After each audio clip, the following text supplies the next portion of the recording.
بسم اللہ الرحمن الرحیم۔ السلام علیکم ورحمۃ اللہ وبرکاتہ۔ ناظرین، آج کے پروگرام میں ہم ایک خاص موضوع پر بات کریں گے۔ یہ وظیفہ قرآن پاک کی برکت سے ہے اور اللہ تعالیٰ کی رضا کے لیے کیا جاتا ہے۔ یہ وظیفہ بدزبان شوہر کو قابو کرنے پر مبنی ہے۔ اگر آپ اپنے شوہر کے بہت زیادہ بولنے کی وجہ سے پریشان ہیں تو آپ اس وظیفے کو لازمی آزمائیں۔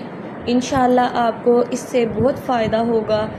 بدزبان شوہر کو قابو کرنے کے لیے وظیفہ کرنے سے پہلے یہ یاد رکھنا ضروری ہے کہ کسی بھی عمل یا وظیفے کو استعمال کرتے وقت نیت کا درست ہونا بہت ضروری ہے۔ نیت یہ ہونی چاہیے کہ اس عمل سے خاندان میں محبت، احترام اور امن قائم ہو۔ سب سے پہلے دل سے اپنے شوہر کے لیے دعا مانگے کہ اللہ ان کے دل کو نرم کرے اور ان کے رویے میں بہتری لائے۔ پھر یہ وظیفہ پڑھیں جو کہ بہت مختصر سا وظیفہ ہے اور بہت آسان بھی ہے۔ چلیں بڑھتے ہیں اپنے وظیفے کی جانب۔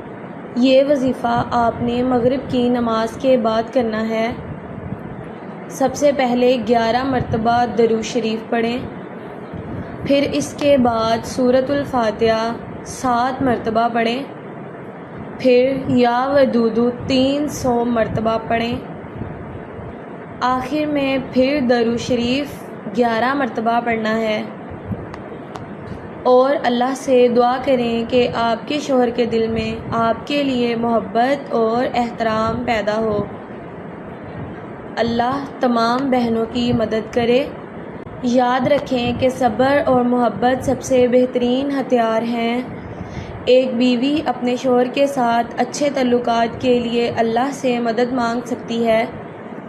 وظیفے کو نیک نیتی اور ایمان کے ساتھ کرنا چاہیے اور اللہ سے امید رکھنی چاہیے۔ وہ آپ کی ہر مشکل آسان کرے گا انشاءاللہ۔